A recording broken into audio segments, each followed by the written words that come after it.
Committee will come to order. Good morning. I'd like to welcome you and give a warm welcome to our witnesses here today. We have the Honorable Frank Kendall, Undersecretary of Defense for Acquisition, Technology, and Logistics, and Ms. Stephanie Barna, Acting Assistant Secretary of Defense for Readiness and Force Management. I want to thank both of you for your flexibility in scheduling this hearing. I know we've gone through several iterations of the schedule, and I appreciate you and your staff working with us and on these changes. This is a very important hearing, and your knowledge and perspectives are essential to our reform initiative. This is the fourth hearing we've scheduled as part of the committee's long-term defense reform effort. Thus far, we've reviewed past reform efforts, discussed challenges and opportunities, and examine case studies that highlights the strengths and weaknesses of the acquisition process.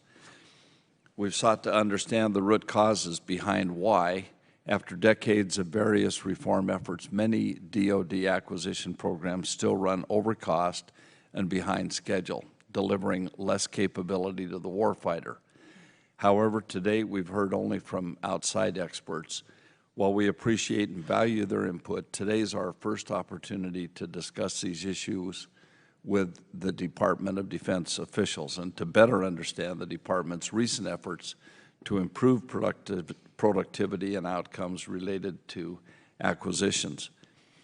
A key theme that has emerged from previous hearings is that you cannot affect the acquisition system if you don't affect the people.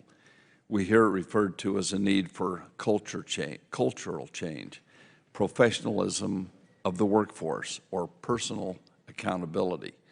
This is why we're grateful to have both Secretary Kendall and Ms. Barna here to look at acquisition reform holistically and to examine the issues related to the recruitment, development, and retention of our military and civilian workforce. Again, I thank both of you for being here today and look forward to your testimony and to the question and answers that we'll have an opportunity to move this process forward. Mr. Smith. Thank you, Mr. Chairman. I, too, want to thank our witnesses. Mr. Kendall, Ms. Barna, thank you for being here, and thank you for your work in the Pentagon on these and many other very difficult issues. I think this is a very, very important hearing. On the other hand, people look at acquisition reform and they say, yes, we've done that a dozen times. It's the holy grail, and I think a certain cynicism gets bred into that, and I hope in this hearing we can remove some of that cynicism, because there is no question that we can do better, and there is no question that whatever efforts have come in the past, we have learned a lot of lessons in the last decade. I think there are many ways, and I know Mr. Kendall and you and I have spoken about this, that we can clean up and improve the acquisition process, and we simply have to. I mean, there's been a number of reasons for that, but the two that stand out, over the course of the last 13 years, we have had a lot of very expensive mistakes in the area of acquisition reform. Those costs are difficult to bear at any time, but the second big reason why we have to get this right is now that our budgets are undeniably shrinking. Nobody's debating that. Well, I guess the proper way to put it is we are going to have less money to spend than we thought we were going to have. You can debate about what's growth and what's not growth, but without question, if you went back to 2010 and projected out into what we were going to spend over the course of the next 10, 12 years in the Department of Defense, it's a lot less now. So we have to be smarter. We have to figure that out. At the same time, we have arguably started more programs than we can afford to finish, even if we had the 2010 money. So as we make choices going forward, we're going to have to be much smarter about it. And the things that I'm most particularly interested in, as with all things, the great thing about politics, it's very easy to describe the problem. If I had a wish, that would be my sole responsibility as a member of Congress. Just describe the problem. Leave the solutions to somebody else. But the solutions are going to be the key, because the problem, I think, everyone here is very good at describing. Too many requirements, too many people in charge. The requirements change. They move around. We go for too much.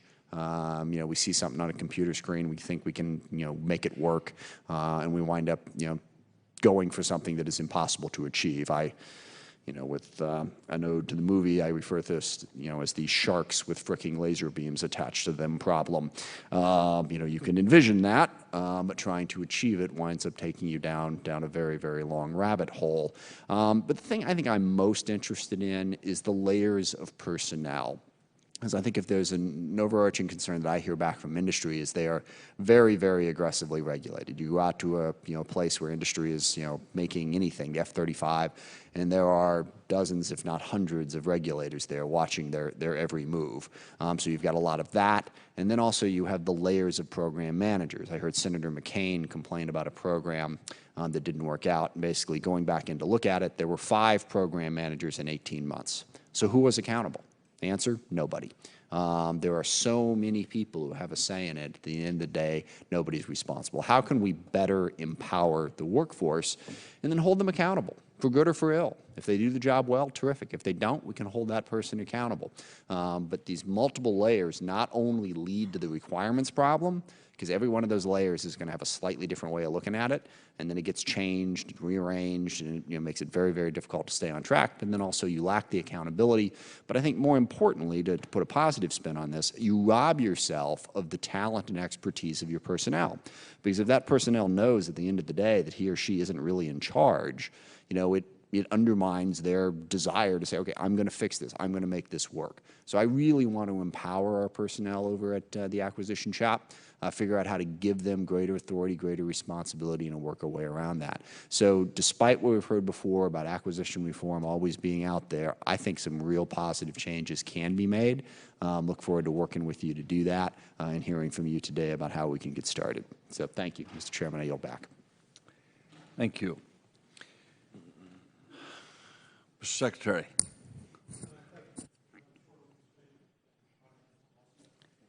Is your mic on? Thank you, Mr. Chairman. I have a short opening statement, and Ms. Barna has one also, and then we'd be delighted to take your questions.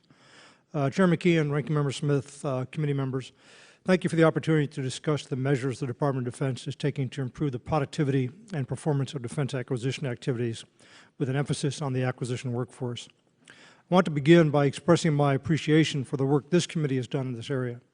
Statutes like the IMPROVE Act, Defense Acquisition Workforce Development Fund Authorization, and the Weapons System Acquisition Reform Act are very beneficial to the Department and the nation. I'm also very appreciative of the opportunity to work with Congressman Thornberry on his ongoing acquisition reform initiatives. Frankly, it's extremely refreshing and encouraging to be able to work across both sides of the aisle and both sides of the hill on an issue on which we all fully agree: the need to improve the effectiveness and productivity of our acquisition system. My written testimony has more detail, and I ask it be admitted to the record. Without objection, both of your written testimonies will be included in the record. So ordered. Thank you, Mr. Chairman. I spent most of my professional life in defense acquisition, either on the government side or in industry, a period of about 40 years. During that time, I've seen any number of attempts to improve defense acquisition. My view is that many of the things we have tried have had little discernible impact. The evidence, in terms of major program costs and schedule slips, shows very little statistical change. I am tempted to draw 3 conclusions from that fact. The first is that fixing defense acquisition isn't as easy as a lot of people seem to think it is. A second possibility is we have not been patient enough or sufficiently tenacious with acquisition policies. We don't always leave policies in place long enough to find out if they work or not.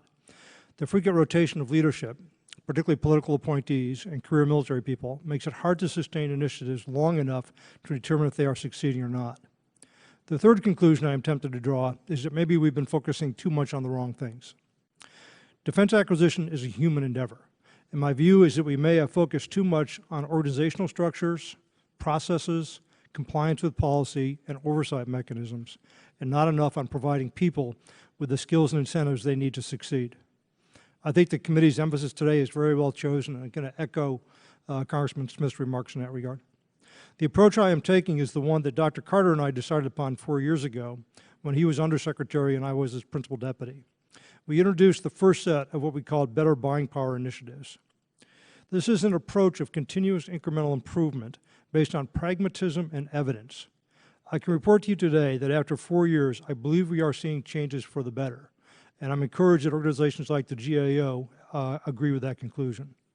Acquisition of a new cutting-edge weapon system is a complex job. It requires getting every one of hundreds of decisions right in an environment where the real incentive systems are not always aligned with the goal of increased efficiency. This is particularly true in the current budgetary situation, where there is great uncertainty about future budgets and planning is excessively difficult. The better buying power approach identifies areas of acquisition where the greatest good can be achieved and tries to attack those opportunities. As we learn from our experience, we periodically make adjustments and bring in new ideas. We reject ideas that don't work. My approach is, again, a pragmatic, incremental approach that spans actions like setting affordability caps to constrain program cost, bottoms-up should-cost estimates, and management goals to force cost reduction initiatives, strong contractual incentives, creation of competitive pressures wherever possible, a new emphasis on the acquisition of contracted services, and a focus on the professionalism of the department's acquisition workforce. This is hard, detailed work. It takes time, constancy of purpose, and tenacity to be effective. But I don't believe there is any other way to achieve lasting improvement. Embedded in this process of continuous improvement on multiple fronts, there are some important cultural changes I'm trying to implement. The academic business literature suggests that two things are necessary to effect major change in an organization: a period of 4 or 5 years of sustained commitment by senior leadership and a crisis. I'm trying to supply the leadership, and the budget situation is supplying the crisis. The first cultural change is to move our workforce from a culture that values spending over controlling cost.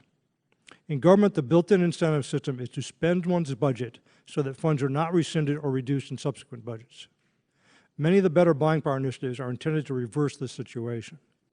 The other cultural change is to move the government workforce away from a check-the-box or school solution approach to acquisition, to one based on professionalism, sound business and technical analysis, and most of all, critical thinking.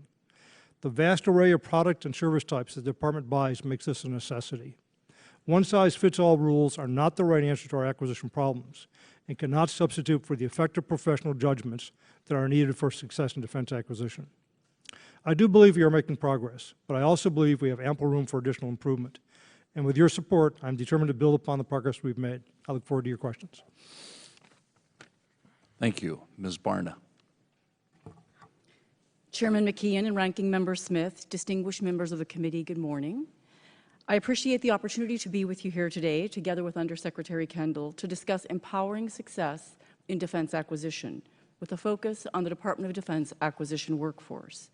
As the Acting Assistant Secretary of Defense for Readiness and Force Management, I report directly to the Undersecretary of Defense for Personnel and Readiness and serve as her principal advisor on all matters relating to military and civilian personnel policies, readiness of the force, and total force planning and requirements.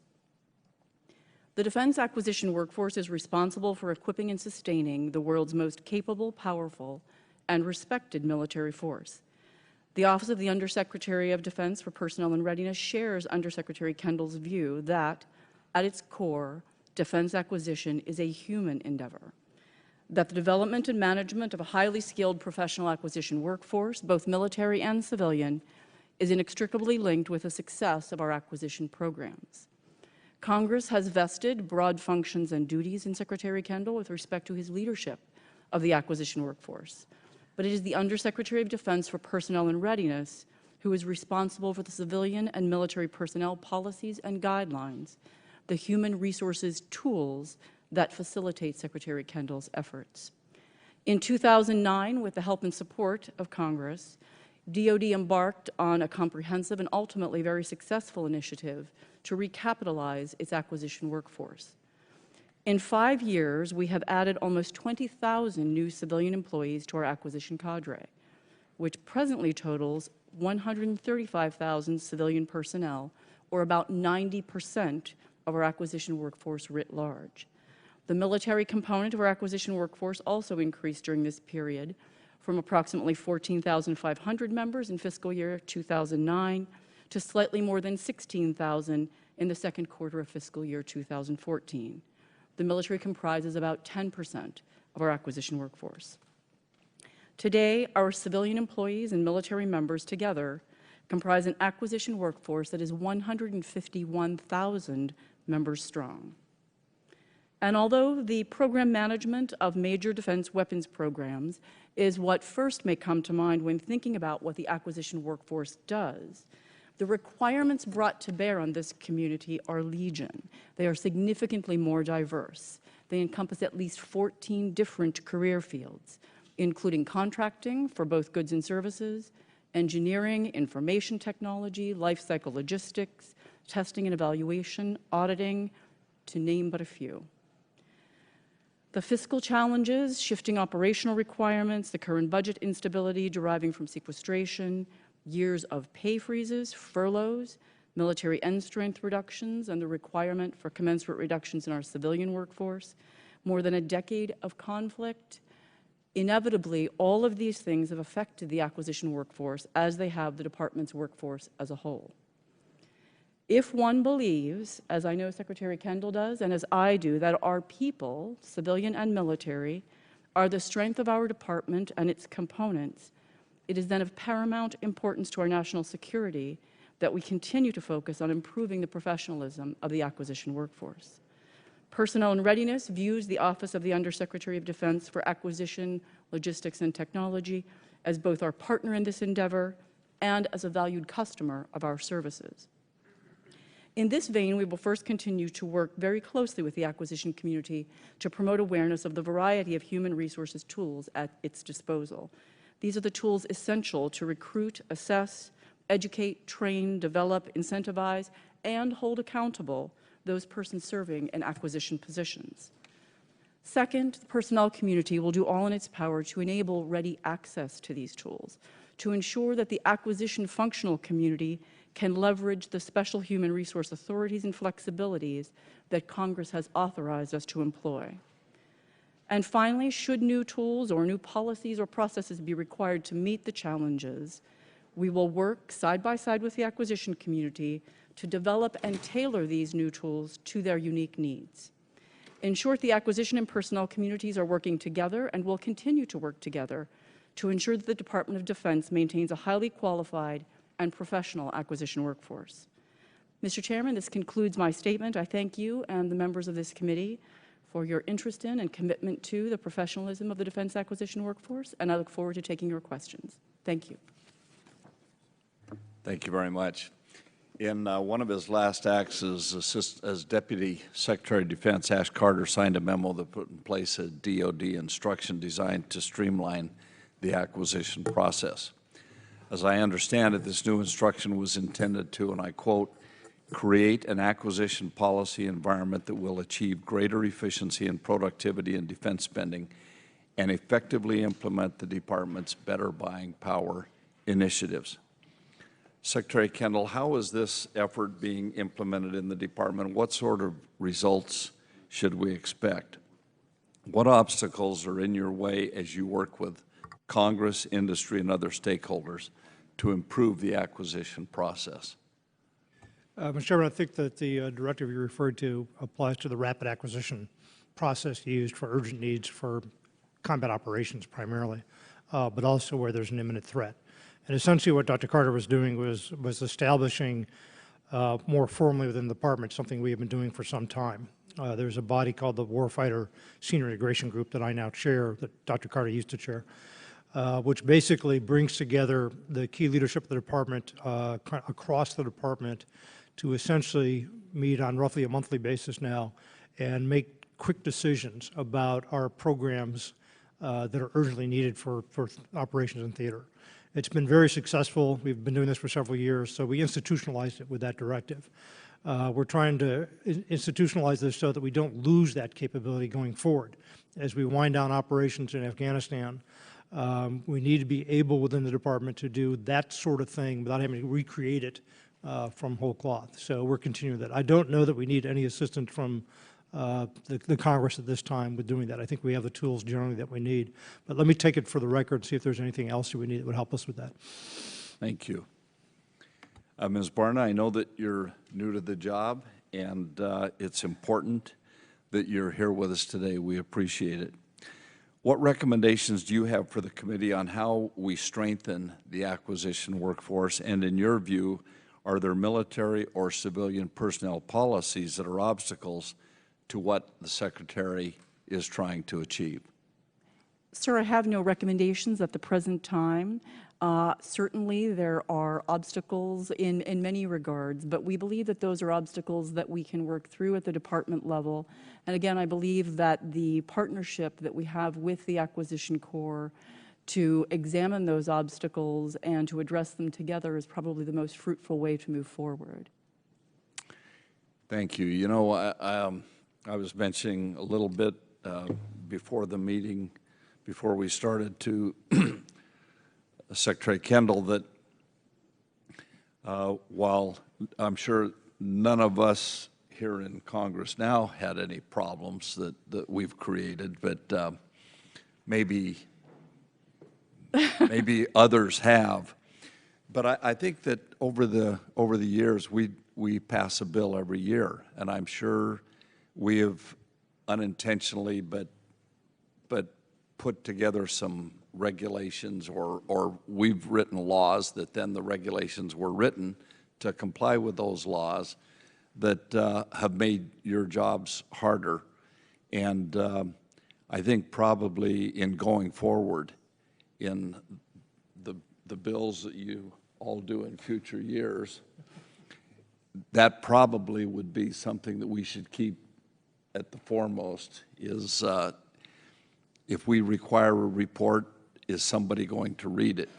If we, in all well-intentioned things, are we looking at the end of the road?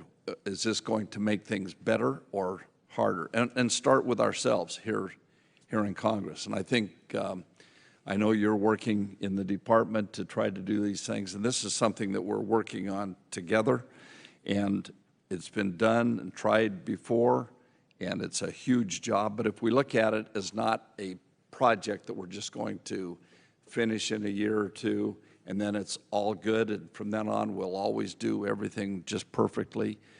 I think if we look at it more as in this cultural change, that we change our culture here in the committee also, that we try to keep this kind of relationship going, that as an ongoing thing, every year we look at ways that we can improve the process, because I don't know that you ever quite achieve perfection, but if we can be constantly moving toward that would be the ultimate, I think, that we could come up with in this project. And I'm hopeful that will be the end result of these hearings and the process we work together, that we create the culture that every year we're going to strive to do things a little bit better and eliminate obstacles and things that are put in your way.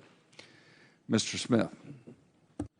Thank you, Mr. Chairman. Just sort of two areas of questions. One of the things that we really focus on is how can we make quicker decisions, that the process drags out and you can pick your favorite program and walk through the number of years that it's taken and all the different decision points and everything that's involved in it that has really dragged out the process. I mean, just the length of that creates cost, but also the more time you have to look at something, the more likely you are to add something, subtract something, then add it again, then subtract it again, and complicate it.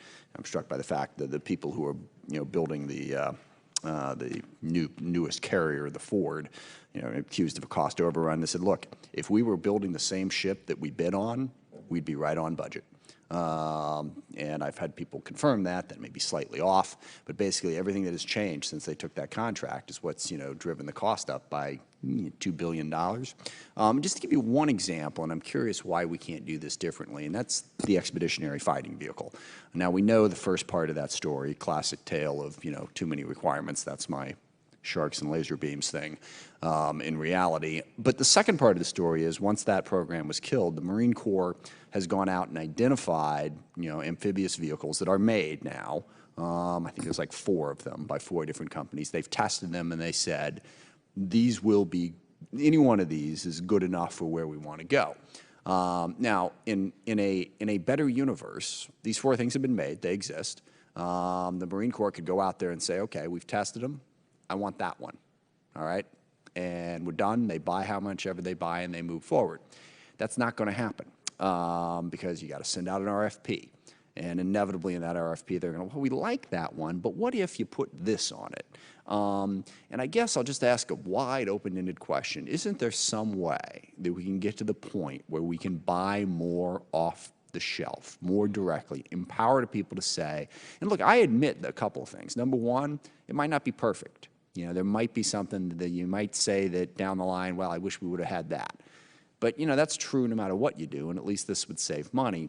Second, there is a risk if you put that type of power of conflict of interest, of somebody, favoring one client over another for one reason or not. But if that happens, we have accountability measures, first of all. Second of all, it happens anyway. I mean, I hate to keep citing this example for obvious parochial reasons, but, people tried to, bribe procurement officials on the tanker deal back in 2004, and they went to jail, okay? And that's the way it should be. And then we come back along and say, well, we have to people-proof the system so that nobody can ever be bribed again. Well, good luck with that. Meanwhile, you just dragged it all out and made it more difficult. So why can't we just tell the Marine Corps, okay, you're in charge. There's the 4 vehicles. Pick the one you want, and let's buy it. It's a great question. My familiarity with the EFE goes back to about 1993, I think, when I saw the demonstration of the prototype at Pax River, the planing armored vehicle that was the first version. You're right, we were ambitious, overly ambitious in our requirements. Budgetary situations changed. I think the Marine Corps rightly recognized it could not afford that vehicle. Then we went into a requirements generation cycle, analysis cycle, and that basic requirement just resurfaced as what the Marines desire. We'd already determined that was unaffordable. I think the Commandant made exactly the right decision when he decided to change the acquisition strategy and go with essentially an off-the-shelf solution, as you alluded. So I think we're headed in the right general direction there. Let me comment on the process of source selection. I often marvel at the differences between the government acting as a purchaser and private industry. In private industry, you're spending your own money. If you screw it up, you screw it up. There's no appeal by the people who didn't win to say, hey, you weren't fair to me. There's no such metric that's applied. But when we're spending public money, we're spending the taxpayers' money, there's a high standard of fairness to those who could bid, and there's a high policy interest in having competition, which leads us to doing an RFP and so on. So we're working our way through that one now. But basically, I think we've got the right overall approach. I am aware of the risk that we would put a bunch of requirements in that would make this, bring it back more in the direction of a traditional system, and we don't want to do that. What's the prediction on, okay, so those vehicles are out there, when are we going to buy one? When, how many years is it going to be before, with the process in place, before we actually have that vehicle for the Marine Corps? It's going to take us, I don't recall the schedule, I'll get you that for the record. It's going to take us a while to go through the source selection process. Obviously, there's a time associated with just getting the RFPs out, doing the evaluation, picking the winner. We think that people can generally deliver prototypes to us very quickly because these are vehicles that are reasonably mature with whatever modifications we end up asking for. I mean, for one thing, we're going to have to put our own communication suites on these vehicles. That's a necessity. We have to do that. Right. Then there are questions about the armaments and so on, and perhaps other modifications. I share your concerns, though, about going in the wrong direction of using requirements to stretch out and increase the cost for very small marginal return in this program. So we'll be looking at that very closely. Okay. And the second area I want to explore, if we could, then I'll use the SpaceX United launch area as an example, is one, the value of competition, and two, the value of expanding the number of potential contractors out there. That one of the problems is, particularly with technology and services, and I think the stat my staff gave me is like 52% of what we acquire now is services as opposed to actual hardware. There's a lot of smaller companies that could be very good at that, but they look at the Pentagon bureaucracy and go, yeah, and walk away. It's hard to move people forward. Now, in the case of the United Launch Line, we've had very expensive launch vehicles for a very long time, and I understand the argument. The argument has been made to me that competition would be bad here because we can't afford the infrastructures for two people who make these things. I'm reluctant to agree with that argument. And yet, we've got this 10-year contract. We don't seem to be as encouraging as competition in this area as I would think we should be, without skipping into the details. We've given United Launch Alliance, and I've heard arguments, a 10-year or 5-year contract. Is it, 80 vehicles, or I don't know. But at any rate, they've gotten a pretty substantial amount when there is a competitor on the horizon there that could potentially give us the competition that would drive down price. And it does not seem to be being well received at the Pentagon. Now, it could be they've looked at it and said, we don't think you're going to be able to make what we need. I don't know. Seems like they can. But it also seems like there's an incumbent bias there that is robbing us in some instances of the innovation of sort of new companies and new technologies. If you could comment both specifically and broadly on that. Sure. Well, first of all, I completely agree with you about competition. Competition is the single most effective thing we can do to drive cost out. Right. So, and my personal motivation on and I think the Air Force's as well, on the ELV situation has been to try to get competition as quickly and as much as we can. So we worked through the manifest of launches. Let me just give you a little bit of background here. And the decision to go with a certain number of what we call cores, rocket engines basically, for the existing incumbent was based on their ability and no one else's ability to do those launches. That was the original decision criteria. So everything we thought we could compete, we put into the competition category. There was 14 of those at the time. Since then, because of a combination of budget changes and increased lifetime of some of our satellites, some of those launches have slipped. We still are going to compete them. We're just going to compete them later than we had originally intended. Right. We've also, once we went on contract with ULA for a certain number of cores, we basically were in a position of having to fulfill our side of that contract. So one launch, I think, is moved into the ULA basket because of that, because of a cancellation. But we're committed to competition here. And there's no, I think, desire by anybody to keep new entrants out. That said, we're also very concerned about mission assurance. We've had a very large number of successful launches, and it's very expensive to dump a satellite, $1 billion satellite in the ocean. And have it not work. So we want to have reasonable assurance that new entrants are going to have the capability to deliver with high reliability. So we're going through that process. We've been aggressive about bringing, SpaceX is the one that's currently going through the process, about bringing SpaceX in. When I did the decision memorandum on this over a year or so ago, I guess, the guidance I put out was, let's go ahead and let people compete if they're on the path to certification. Let them put a bid in. Right. Because that's the problem. It's such a long-term thing. They're saying we're going to be ready to compete, but now 10 years you've locked us out. So 3 years from now we're ready to compete. We locked them out is not really the intent. The intent is to do launches with ULA that only ULA can do. Yeah. With the exception I mentioned because of changes in the manifest and changes in the schedule, which is on the margins. So I share your commitment to competition. That's what we're trying to do, and I believe we have moved in that direction as aggressively pretty much as we could. And one last quick, this is really more of a comment than a question on the subject of competition, and this is stated or asked out of my respect for Doug Roach. On the competition issue, we up here took a whole lot of grief on the second engine. Is there anybody over at the Pentagon now, F-35-wise, who's wishing they had a second engine? I don't think so. The problem we have right now, we've had 2 or 3 issues with the engines come out of the development program. Is this type of thing we would have likely encountered with any engine in development. I mean, Secretary Gates years ago made a decision that we could not afford the development costs and the capitalization costs associated with the second engine. It was based on the economic analysis at the time. I think it was the right decision at the time. It doesn't really benefit us to look back in hindsight. I'm a huge advocate for competition, but unfortunately for the department, in any number of areas, you mentioned the carrier earlier, we can't have competition because we simply can't afford it. There's an upfront cost associated with it. So one of the things I've tried to do is where we can't have direct competition is at least create the threat of loss of business some way. So there's a competitive environment. So some of the competitive pressures are there. Interestingly, in the ELV case, we were able, just with the threat of future new entrants, to substantially drive down the price we were paying for that core contract, that multi-year contract that we just talked about, that block buy. So it is successful. Competition works. It's just that we can't always afford it. Understood. Actually, a lot of us up here took a lot of grief. One of the problems we've mentioned a lot of things that Congress does wrong. I think a lot of times Congress also puts pressure on the Pentagon in a good way. And whenever people say, well, the Department of Defense has said that they don't want this, who is Congress to say otherwise? And it's like, okay, why don't we just shut us down and let the Department of Defense do whatever they want to do? We're supposed to exercise oversight. So, and every once in a while, we're right. So we're going to keep exercising that oversight. Thank you, Mr. Chairman. Thank you, Mr. Thornberry. Thank you, Mr. Chairman. Thank you both for being here.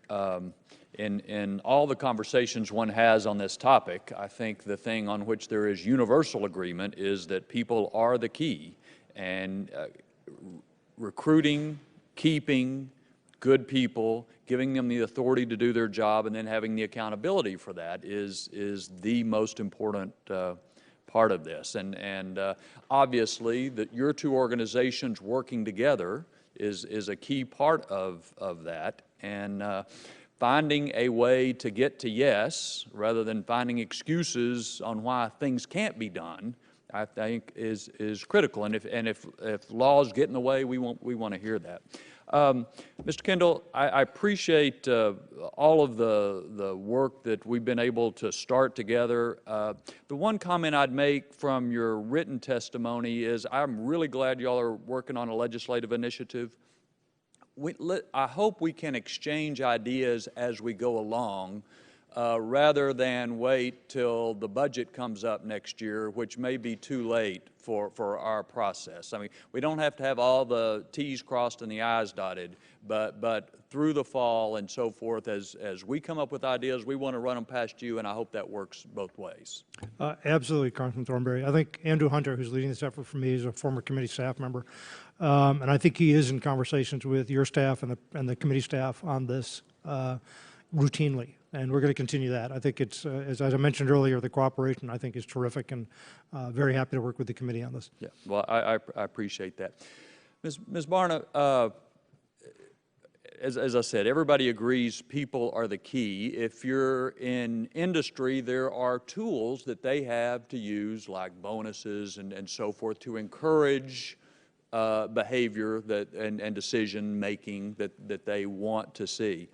You talked about this a little bit, or some, in your written testimony, but if you're a civilian program manager today in the Department of Defense, what are the tools that the supervisor or the system has to encourage or to reward good performance? Sir, the system has a plethora of tools that we can use, and when I look at the statistics, the acquisition community is using them well and using them often. In the case of someone who already is employed, we have relocation bonuses that would allow someone to move to a new location if they wished and serve in a new duty position. We have retention bonuses. And again, the acquisition community uses these frequently and again, I'll put in a pitch for the continuation of the Defense Acquisition Workforce Development Fund, has been able to use those because of their commitment and your commitment to funding the DAWDF. Another tool that we see frequently is the Student Loan Repayment Program. Under that program, a program manager can be paid student loan repayment of up to $10,000 per year, up to $60,000 over the life of the employee. That accounts for about 40% of the incentives that the acquisition workforce is paying in the last year, 40%. And then there are the more intangible sort of rewards that come from working in an important mission, contributing to the national security, working with people who are like-minded, the ability to serve in unique and interesting places, and to do unique and interesting work. Yeah.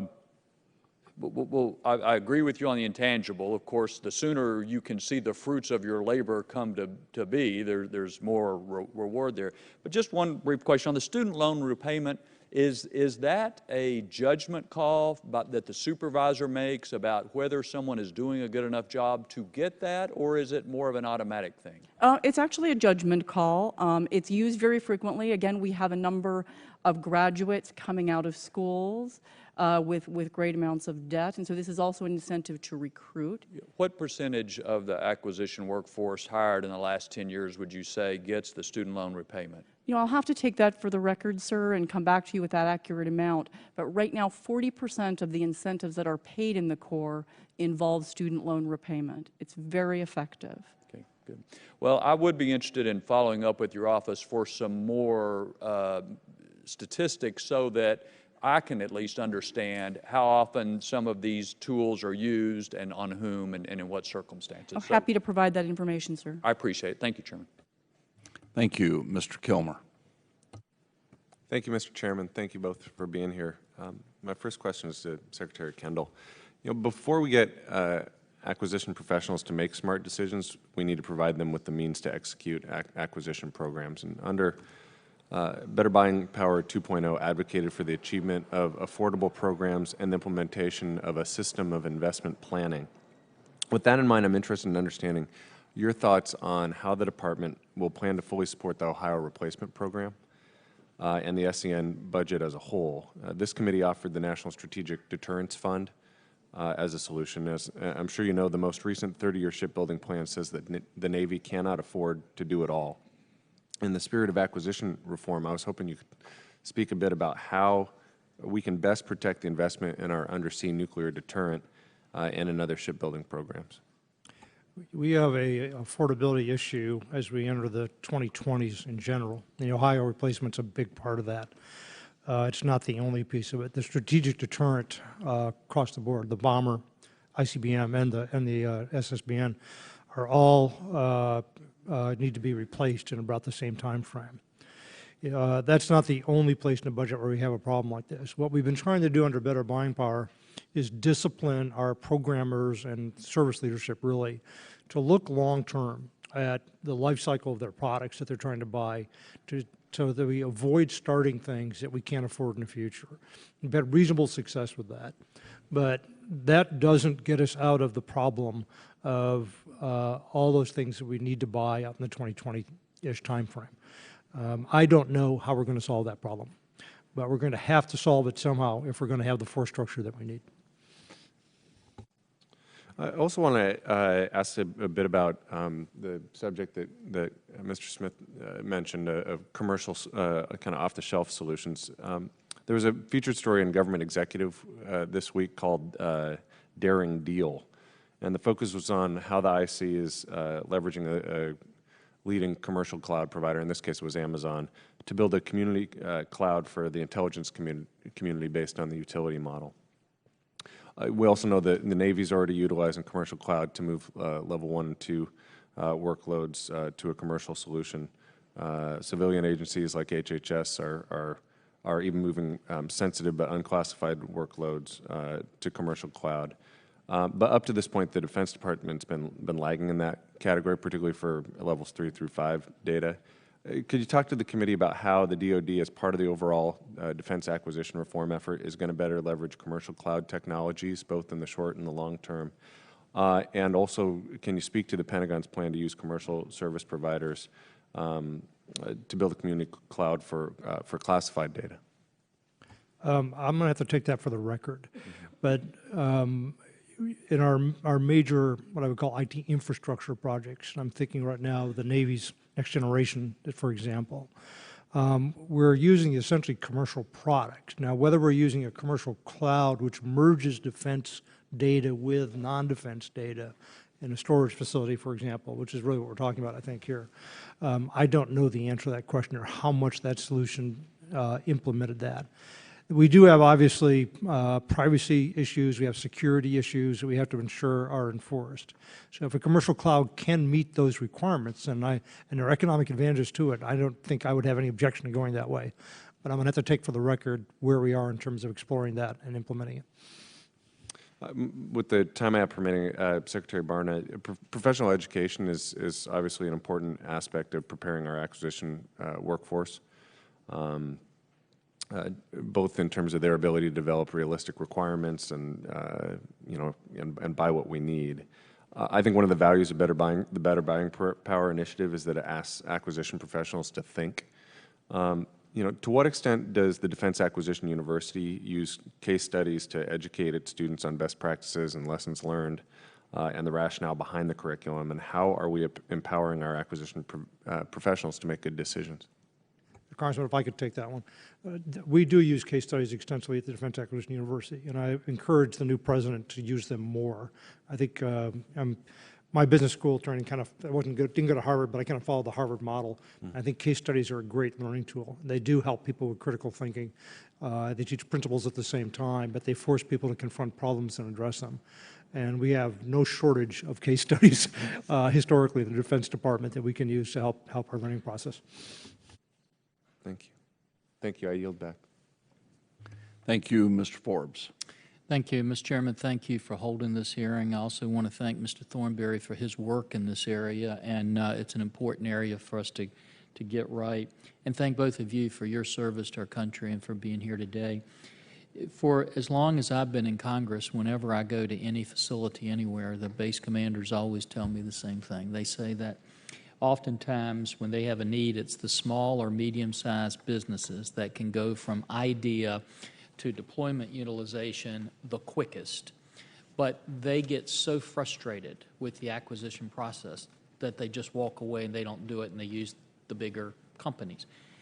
When I talk to the smaller or medium-sized companies, what they are enormously frustrated with is if they see a need that's out there and they make investment in that need, they feel like when they come up with that idea that everybody recognizes is very important and novel, that they have no way of really protecting the idea for themselves because it's taken away from them and given to a larger company.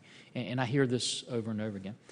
If I could put an ink pen in both of your hands and say, write for the chairman, the number one thing we could do to, as a committee, to help on either one of those problems, what would you tell us we could do? I'm not sure what procedural things we could change would help small businesses in the way that you describe in terms of barriers to entry because of government rules and regulations. I will mention that one of the things that I think is, and by the way, I share your views on small businesses. They're incredibly important contributors to the department, and we have worked extensively over the last few years to try to increase their involvement with the department. And the federal government overall, for the first time I think ever, met its small business goals last year in terms of percentage of business going to small businesses. Defense Department didn't quite meet its, but I think we're on track to do better this year, and I'm very hopeful about our performance there. So we've reached out to small business a great deal. There are barriers to entry because doing business with the government is a little bit different. We have a lot of things in place to kind of educate and inform small businesses about what it takes and how to get into to work with business. I meet on about a monthly basis with all of our small business leaders, and this is one of the subjects that we routinely discuss. The protection of intellectual property. I do hear from small businesses concerns and fears often, and particularly startups with new technologies, that if they share their ideas with big firms, that the big firms will steal their ideas. We need to protect that intellectual property. They need to establish those rights, and then they need to protect them. And the government's very happy to work with them to do that. The other thing I hear mostly from small businesses is that they're brought into a proposal to strengthen a proposal with a major firm, and then when the business is actually awarded, they don't get the business. And that's another issue that we're working. I want to make the comment finally on this topic that the single best thing that Congress can do for us in terms of small businesses is to stabilize the budget. The uncertainty we have right now about how much budget we're going to have and the cuts we're going to take potentially under sequestration, I think are going to fall disproportionately on small businesses because it's going to hit our service contractors, which is where a lot of small businesses are. It's going to hit a lot of our smaller suppliers very hard. So I would urge you, and I would urge the entire Congress, to get the specter of sequestration off of our backs. Because Could I ask you one more thing, just because my time is running out, but I appreciate that. What specifically could we do or should we do to leverage modeling and simulation in the early stages of acquisition to ensure mission or operational relevance for new capabilities and continued mission operational relevance of existing capabilities? I think that's an area where we need to do some building. I was out of the Defense Department for about 15 years and came back 4 years ago, and I was struck by how much our capability to do modeling and simulation to support decision-making about programs and so on had atrophied. We've been working on the margins to restore that. I think we need to do more there. I have an initiative with the Defense Advanced Research Projects Agency that I was briefed on yesterday, and they highlighted that as one of the critical needs they have to help us sort out our requirements and determine what really makes sense from a operational requirements perspective. So I share your concern. I think we need to do that more there. It's just, again, in the environment that we're in, it's incredibly difficult to add resources to any specific area because we're taking so much away from so many areas. Well, we'd love to work with you on that and try to help it. And, Mr. Chairman, thank you, and I yield back the balance of my time. Thank you, Ms. Spear. Mr. Chairman, thank you, and thank you both for being here today. Secretary Kendall, I think you said all the right things in your opening statement. I believe that you are committed to better buying power and that we've got to change the culture from spending whatever's in the budget for fear that you're going to lose it the next year. I think that's a phenomenon that we've got to really address throughout government. And but I'm deeply troubled by the fact that 25 years ago, we were complaining about $600 toilet seats at $8,500 coffee urns, and the truth of the matter is we're still dealing with those same issues today. And I want to focus on spare parts in particular, and the Inspector General report that was just released this week, looking exclusively at Bell helicopters and the sole source commercial contract for spare parts. This particular part that they take note of is should cost about $409, and we paid about $3,500 per part for this, and we bought 116 of them, costing us $367,000. The report suggests that because it's a sole source contract, that in fact the analysts are not relying on the kind of data they should be relying on in order to determine whether or not it's a fair price or not. And so we continue to have the same problems. And I want to know what you think you're going to do to change an Inspector General report so we don't get another one like this. This is an ongoing and difficult problem to address. Let me explain why. It's a question of partly of capacity. We buy hundreds of thousands of parts. And the workforce that does that has to go establish that they have a reasonable price for those parts. And the workforce has a limited size. It only has so much capacity. My director of pricing has worked very hard with this community, and DLA, Defense Logistics Agency, which does a lot of this, has worked very hard. Emma Harnishek there has worked very hard on this. The standard that we have for a lot of these parts is one that applies to commercial parts, or what we call commercial of a type parts. We have an ongoing dialogue with industry on this because our policy right now is fairly flexible. It says that the government can rely on commercially established prices for commercial products or commercial of a type products. But if there's a question about that price, then we can ask for anything up to certified cost and pricing data, which is a very high requirement for people to meet and which commercial companies normally are not in a position to provide. So that puts a burden on industry. And we talked earlier about barriers to commercial companies trying to get into the DoD and sell things to us. If they have to, and I've had companies, large companies who do a lot of commercial aerospace work, for example, say they will walk away from DoD business if they're forced to put certified cost and pricing data on all their commercial products. It's just too big a burden for them, and the business isn't worth it to them. So it cuts both ways here. What happens, unfortunately— So tell us how to fix it. What we have to do, I think, is, first of all, increase our capacity. We have to use auditing tools. We have to do sampling to try to catch as much of the fraud, if you will. I think what you described is basically fraud. Someone who's charging us 10 times what something cost is not doing something. Okay, but here's the problem. It's fraud, and we'll continue to do business with Bell Helicopter, and they'll continue to rip us off, correct?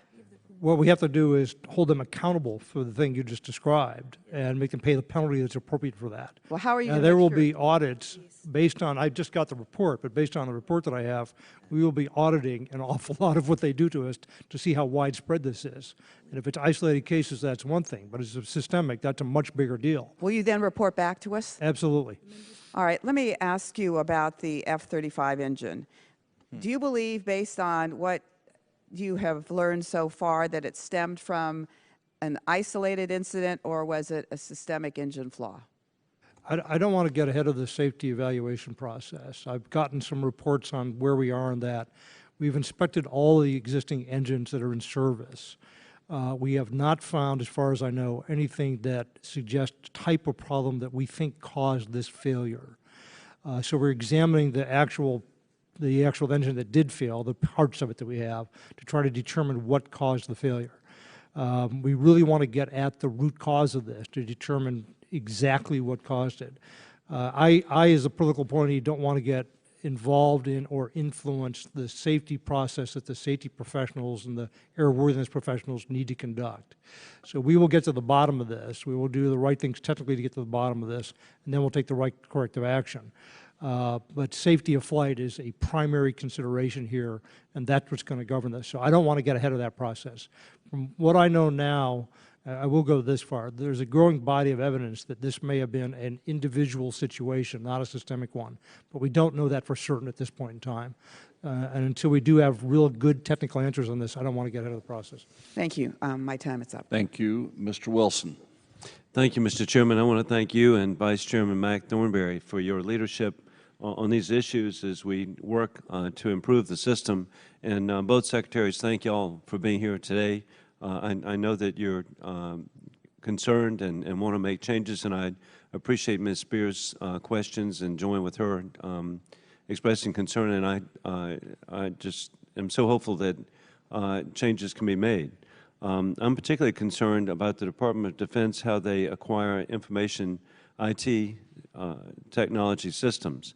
The concern is that we waste money on systems like the Air Force's Expeditionary Combat Support System that was canceled after $1.2 billion was invested and nothing was produced. But we also have competing IT systems within the services that do not speak to one another, and this causes waste. In the most recent example, the DoD destroyed $1.2 billion in ammunition because DoD's inventory systems cannot share data effectively. That's $2.4 billion in waste. How can we analyze both of these examples to avoid waste in the future? Congressman, I'm familiar with the first issue, the Air Force's program. I'm not familiar with the ammunition issue. Let me address IT in general, because the phrase IT is incredibly broad. It applies actually to a large number of the things that we do. It applies to the infrastructure that we buy that supports our networks, the clouds that we referred to earlier, this data storage capability, the communications capability, and the processing capability, which are largely commercial products that we buy. It also applies to the business systems, which is what the system that you talked about earlier was, the ECSS system, Expeditionary Combat Support System for the Air Force. So what we do is we acquire largely commercial products that are used for commercial-like processes, pay and personnel, logistics support, and so on. And we adopt them to the military's needs, to meet the military's requirements. So there's a lot of work done to do that. And then we field them basically while we're still operating the legacy system that we have to make sure that they're running before we shut off the system we already have. We have to do a change as we go in process. Then there are the national security IT systems that we buy, the battle command and control systems, and then there are the embedded IT that we buy that's in all of our weapon systems. So IT covers a huge amount of ground. Let me focus on what I think is the heart of your question, which is the business systems and the networks that they run on. Okay, I have recently brought those business systems more under my control, and I'm working closely with the new CIO, Terry Halverson, on the infrastructure, which he is more responsible for. I think we can do a lot better in this area. One of the things we have to do is build up a greater body of, again, coming back to people, we need professionals in this area. Business systems are somewhat unique. IT infrastructure is somewhat unique, and we need people who really understand these areas technically, both in terms of how they work, but also how to acquire them and how to transition them. We also need to do a better job across the department of homogenizing our requirements. And the CIO is well into this with what we call the JIE, Joint Information Environment Effort, which was started a couple of years ago now, which is doing things like consolidating databases in Europe, for example. And there's a roadmap for how we're going to get there. So we're tackling this problem. We would like to make a larger investment in this area so that we can move faster in this area, but it's very difficult to do that in the current climate.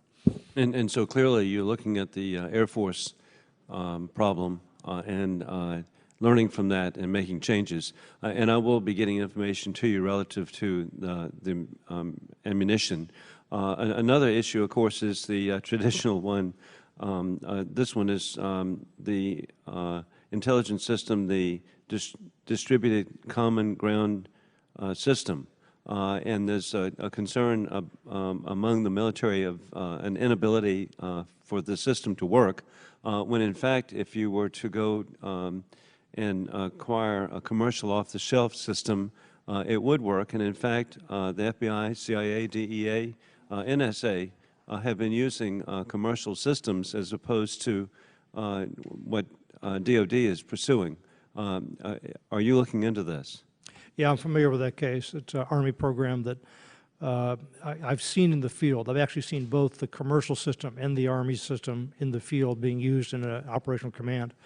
The two systems bring different virtues to the table, basically. Then you're referring to Palantir as the commercial system. Palantir is very good at some things. It's a more intuitive system. And a lot of our operators who are not essentially career intelligence people like it because of its intuitiveness and easiness to work with. DCGSA, on the other hand, brings an awful lot of other capability that our intelligence analysts need.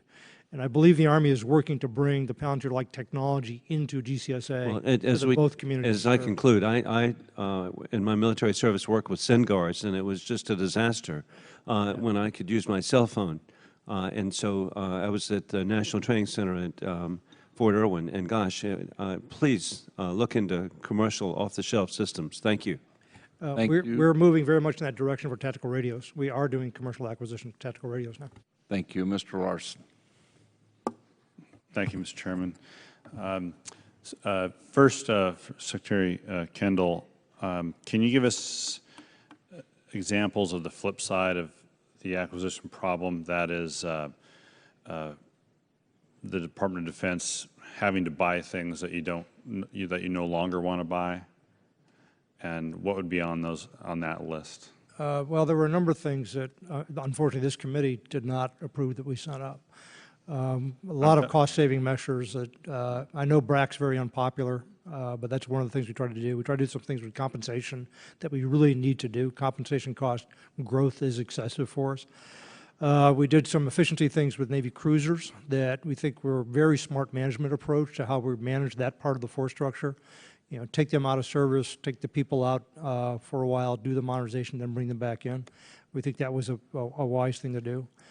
The F-18EF G models, the F-18, unfortunately, that production line is going to come to an end at some point. We're not going to keep buying those airplanes forever. And when we did our priorities, even though the Navy has asserted that there's a need for additional, we need an awful lot of things we can't afford right now. So that's another example. And I probably could give you some more for the record if I went back and took a look at it. Yeah, just I thought you might have examples, and I think it's just it's the sort of the flip side of this argument as well. There's changes that we ought to make in how we buy things. There's also changes in what we ought to be buying and what we ought not to be buying. Yeah, maybe we can look at that. I want to underscore Mr. Kilmer's comments about commercial cloud services, and really hope that you look hard at whether the department itself has the kind of skills, abilities, knowledge to either create, recreate, or if you're going to end up with a similar kind of situation that Mr. Smith has brought up about I understand the laser sharks. I wasn't here for that comment, but I certainly understand it.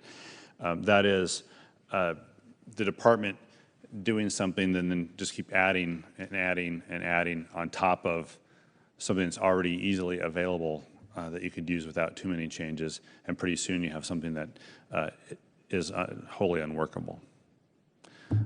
Finally, this isn't an indictment of the acquisition workforce, and I don't mean it this way, but before sequestration, before pay freezes, before budget uncertainty, we had acquisition problems. So those aren't necessarily, those are important to have to deal with, but that I don't see that as necessarily it may be part of the solution set, but it's not the solution, because we're having these issues in the 2000s when there was certainly no budget uncertainty in the Department of Defense. There's in fact way too much money being spent, and there's no discipline. in how it was being spent. Little discipline in how it was being spent, I should say. Certainly, there's a lot of certainty. There weren't pay freezes, and we didn't have sequestration. So, given that context, what would you say about the workforce itself? What if you could be more objective in terms of taking out some of those issues? What would be specific to what we can do about the workforce itself? I think flexibility in managing the workforce is important to us. I mean, Ms. Barna mentioned some of the tools that we have that we are using. The ACT demo personnel management system basically is a good tool that we'd like to expand on, and appreciate the increased authorization of that, but we'd like to have it permanently available to us and like to expand it. A lot of what we need to do with the workforce is cultural, and it's chain of command management throughout the structure. It's not just in the acquisition side of the house where I am, but also the services and their personnel management practices. We need to make it clear how important acquisition people are to us, how valued they are. We need to reward them for what they do, acknowledge its importance. We need to reinforce the criticality of those jobs and set high standards for those people that are well recognized and appreciated. We want people to aspire to take leadership positions in acquisition and to feel that they have accomplished something when they get to one of those positions. We're looking at our own qualification requirements, and we're strengthening them. We have a system that's statutory that I don't think needs to be modified particularly, but that I think has become somewhat inflated over time. It's become sort of a check-the-box thing to get to a certain level of acquisition certification, and we want to move beyond that. We want that to be meaningful. So we're doing a number of things in that area. We're trying to recognize professionally people who are top performers. So we hold those people up, and what they have done is the standards of what we expect from people. So there are a lot of things that are just leadership things that we can do that I think are kind of foremost there. And that, again, takes time. You have to build that over time. Now, there's a lot, obviously, in this area that I think we're doing already. I just think we can do more. The things you mentioned, I take your point that we had acquisition problems far before we had pay freezes and furloughs and sequestration and so on. That's true. But those things are compounding our problem of recruiting and retention. We're using data very, very effectively. That's one of the tools that we have. We have an awful lot of our workforce that's going to be retiring in the next few years, and we really need to build up the middle of the workforce, in particular its expertise. So we need help doing that. That's fair. Thank you. Thank you, Mr. Chairman. Thank you. Mr. Whitman. Thank you, Mr. Chairman. Secretary Kendall, Ms. Barna, thank you so much for joining us today. Secretary Kendall, if you look at what Congress has done in the past about major defense acquisition programs, the focus has been on research and development and production. But if you look at the cost associated with the life cycle of those programs, 70% is in sustainment. Can you tell me, are sustainment costs looked at up front in the development of major acquisition programs? And if not, what can be done to reform the program so we look at those life cycle costs and so we truly get to the best value when we're making decisions about these major acquisition programs? It's a great point. We focus, partly because it's so visible and because they tend to be rather dramatic sometimes, on overruns in development, which is the riskiest part of all of our programs. On average, our system is overrun by about 30% in development. They only overrun by about 10% in production because that's easier to predict. And the 30% number is driven by a few outliers that are very dramatic cases that we focus on. But development's only 10% of the life cycle cost of most of our programs. As you say, half of the cost is in sustainment. It's in paying to keep it in service and do all the logistics. When we establish affordability caps on programs, what I'm doing is establishing a cap for production and a cap for sustainment. So the sustainment considerations are forced into the design process early. We're also requiring, we've been doing this for a couple of years now, reliability growth curves, so that as programs come through development, they demonstrate the reliability that we need for them when they're fielded. And we don't trade those things away trying to keep schedule or to keep performance high, other metrics. So there's a strong focus on sustainment. It's also an area of service contracting that we're focusing on, particularly maintenance and use of techniques like performance-based logistics as a tool to try to drive out cost. We're looking for that. We're trying to implement that more broadly, and we're also looking for other best practices to use in sustainment. Looking also at what Congress has done over the past 25 years in another realm, and that is changing the laws as it relates to acquisition. Much of that churn results in different legal frameworks that both folks within the acquisition community and the contracting community look at and then respond accordingly. That also changes the dynamic about how decisions are being made. Is there something that Congress can do, not to complicate that by another law, but to simplify that, to make things more determinable by both acquisition professionals, the acquisition community, and by contractors, to where we get away from this churn in this act-react sort of dynamic that we find ourselves in? Absolutely, and I share your observation. That's what my team, led by Andrew Hunter, is working on with Congressman Thornberry and his people to try to address exactly that issue. When I rewrote DoD 5002, the document that governs the acquisition process, there's a section in there which is essentially tables of compliance requirements, almost all statutory. And it struck me as I looked at page after page after page of very dense requirements, the kind of nightmare world in which our program managers have to live. Now, many of the statutes that have created, what has led to those tables were very well intended, had a good solid purpose behind them. What we need to do, though, is simplify and rationalize that body of law so that it's more coherent, so it's logical, so it's consistent. And that's a fundamental task that we're working on right now. Another element of what we look at within acquisition, and that is consistency in decision-making, and that is about people, and making sure, too, that we have the same people in place through the decision-making process of a program. Can you tell me how do you better align tenure with individuals, both in the civilian side but also in the uniform side, to make sure that there's consistency there? Because we've seen in past, we don't have to reinvent the wheel, we've seen in the past where we've had successful programs, there's been continuity in individuals and decision-making there, to where we aren't back and forth with one person that's gone down one track and then a new person's in, they have to relearn or go down a different track, and then we have this uncertainty or back and forth. How do you address that with tenure of individuals, both in the civilian side and in the uniform side, through the life cycle of a program? Another great point. We have looked at the data on tenure and tried to correlate it to program results, and we don't see a high correlation, but I believe intuitively that it matters. I believe more strongly that the quality of the leadership matters a great deal. The change that I've made that I think is important is that what I'm asking our program managers to do, is to be our services to do, is to assign program managers a few months before a major decision, starting a phase. So that they're there and they have basically ownership of that decision, but they stay in place after that decision for the next few years, so they are responsible for executing the program that they said was executable. So they're held accountable for the performance, not just getting the decision. There's a tendency in our system to look at getting the milestone approval or getting the contract awarded as success. That is not success. Success is delivering the product on cost and schedule and time, and to meet the performance requirements. And I want our program managers held accountable for that. The other thing I've done is, I've been doing this for 4 years now, I put the names of the chain of command in each acquisition decision memorandum. The service acquisition executive, of course, I signed them, the program executive officer and the program manager. So there's a permanent record of who came in and said, this is an executable program that we can go do. I want that on the record so that's there forever. So those steps, I think, will help hold people accountable and it'll help us measure. It's part of that overall cultural change. What do we really want to hold people responsible for? What is success? And what are the incentives to people in terms of how they do their jobs? Thank you, Mr. Chairman. Thank you. Ms. Duckworth. Thank you, Mr. Chairman. Mr. Secretary, I too agree that small businesses are a real engine for the economy and can really help with innovation.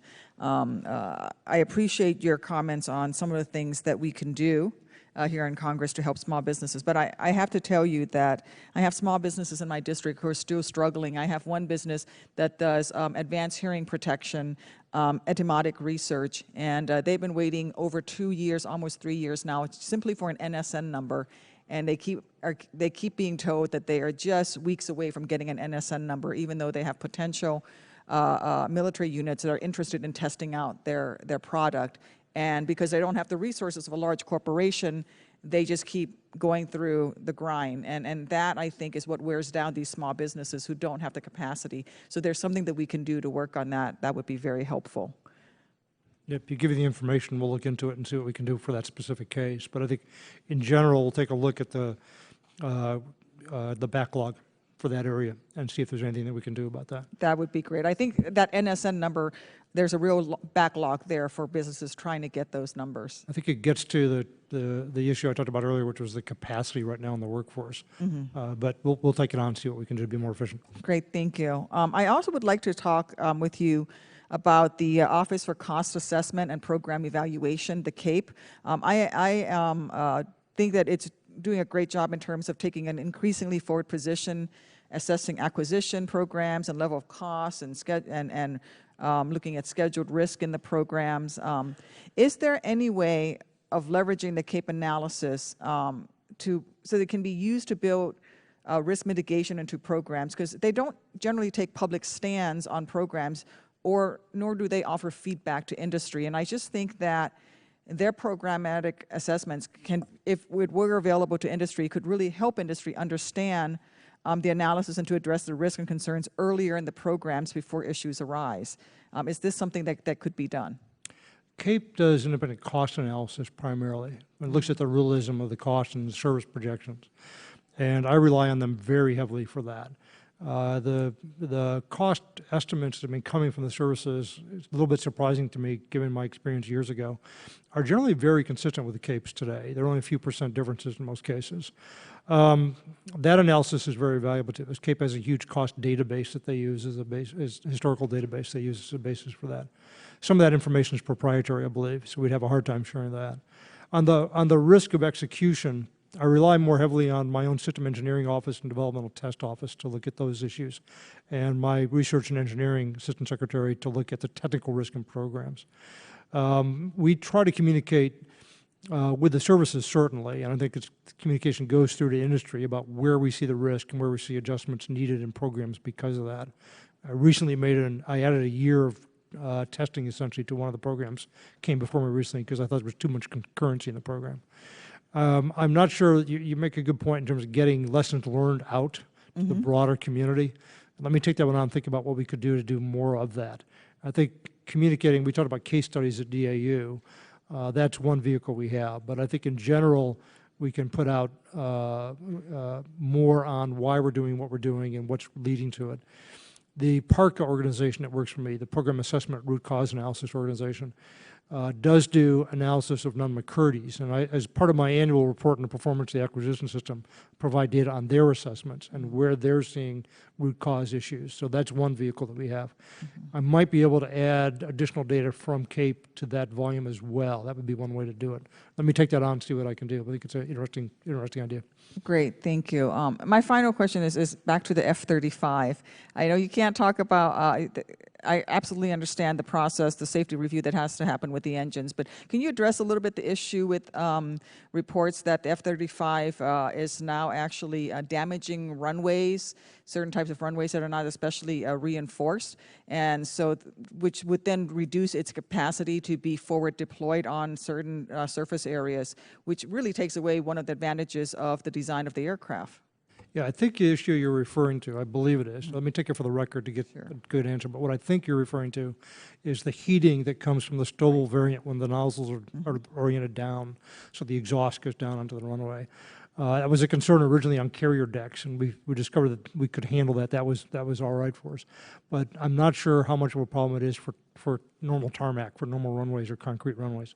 So let me take that one on and see how much of an issue it is there. I don't know the answer to your question. There was a recent report that came out that said that unless it was a specially reinforced tarmac or runway, that it would not be useful. Yeah, I think there may be some operational limitations on how we can use the Stovall variant on standard runway surfaces, but let me check on that one. Thank you. Thank you, Mr. Chairman. Thank you. Mr. Hunter. Thank you, Mr. Chairman. Mr. Secretary, first question is about an icebreaker. I chair the Coast Guard and Maritime Subcommittee on the Transportation Committee. So we're talking about icebreakers, which we don't have one. And the Coast Guard, we talk about a whole-of-government approach. We talk about the Arctic, the Antarctic, and they have no answer because of the way that CBO scores a lease, the way it's $1 billion scored up front. And frankly, I don't think the Coast Guard or Homeland Security is capable of going through, excuse me, the acquisition process because it's just newer. They haven't been around as long as the Navy and the DOD. I think it's going to have to be a DOD effort. I'm just curious what your take is on getting an American icebreaker, which we don't have right now. I have not looked at that. I'd be happy to take it for the record and try to get you an answer. Okay, I'm just curious. Thank you. Because a lot of the problems with it are technical. It's the way it's scored, and it needs to be a whole-of-government approach as opposed to the Coast Guard's entire budget would be the icebreaker, literally, right? We run into that sort of issue fairly often where CBO scoring rules or OMB scoring rules make it difficult for us to do things which look like good business from just a business perspective. I think that's one of the things on that list, apparently. Let me take a look at it and see if I can get anything back to you. Thank you. Next thing, I guess it's kind of the same question. When it comes to commercial off-the-shelf products and DOD still requiring the business to disclose its cost accounting of how they come up with what they're selling to you for when it's a commercial product that they have to compete on the open market. We talk about competition. The competition's there in the open market. That's what brings the cost down. DOD is not going to drive the cost down further than the market does. So let's talk specifically, if you don't mind, about the ITEP, the Improved Turbine Engine Program, something like that, where it's a commercial product, but it seems really hard to get it going because there's only one or two companies that have it right now that have a good improved engine program going, but they're not being bought right now because DOD wants to compete. And the problem is there aren't any other companies that do it. Does that make sense? If so there's two questions there in one. Yeah, if there's an off-the-shelf product that meets our requirements, we'd have to assess what normally we do is we do an analysis of the business environment. Right, but let's just say you have a young person, let's say in their late 20s, that doesn't have any industry experience, that's out of school, got their master's in business, and you try to make them replicate what really smart folks that work for a really big company do to assess what their cost is and find out if you're getting a good deal. It's really hard to do. In fact, it's impossible to do, and it's turning off the folks that would be supplying you with good stuff that's done competitively and cheaply because of the open market. That's the issue we talked about earlier. What cuts against that is things like the Bell helicopter issue that was brought up earlier, where we have paid multiple times the price we should have paid for a product. So and it's the $600 hammer issue, right? So when one of those occurs, it's a very public event. The department's chastised for it, and so we're asked because of that to go impose tighter controls on the cost price of what we're paying. When something is truly commercial, purely a commercial product, and it's out there in the market and it's widely sold to a lot of people, then that competitive market is efficient at setting the price. Where we get into trouble is things that are kind of on the margins, where there may be a modified commercial product, or where even though it may be sold through a GSA catalog, it's really unique to say. We had an incident a couple of years ago with an Apache helicopter oil drip pan, where we were paying an excessive amount of money, as it turned out, made it on to 60 Minutes. So somebody should have realized that that was not really a commercial product and ask a few more questions about what the basis was for the price to go get at that. We didn't, and so we were embarrassed by that fact, just as we're probably going to be embarrassed by what Bell has done in some of their pricing. So we've got to strike the right balance between relying on what are asserted to be commercial prices and doing due diligence to make sure we're getting a fair and reasonable price. Okay. And that's what we're trying to strike, is the right balance there. Okay. I think it's going to be hard to ask free companies. I guess if they want to do business with you, they're going to have to disclose their stuff. I guess they just won't do business with you. It depends on their products. If their products do have a well-established commercial basis, we should be fine. But if there is none, a new product of which that company is the very first one to innovate and create it, then you don't have any cost basis to go against. Let me ask one last question. Then what we Mr. need Secretary, is we need some way to determine that's a fair and reasonable price. Okay. It doesn't have to be fully certified cost and pricing data, but we need some way to have reasonable assurance that it's a fair price. That's what we have. That's the criteria. Thank you. My time is on. I'll yield back. Thank you. Ms. Bordello. Thank you very much, Mr. Chairman. Secretary Kendall and Secretary Barna, thank you for being with us this morning. Thank you for your service. This committee has been a strong supporter of the inventory of contract services because it is integral to the implementation of a robust total force management policy. which depends in large part on the department's capability to more intelligently manage its acquisition of services.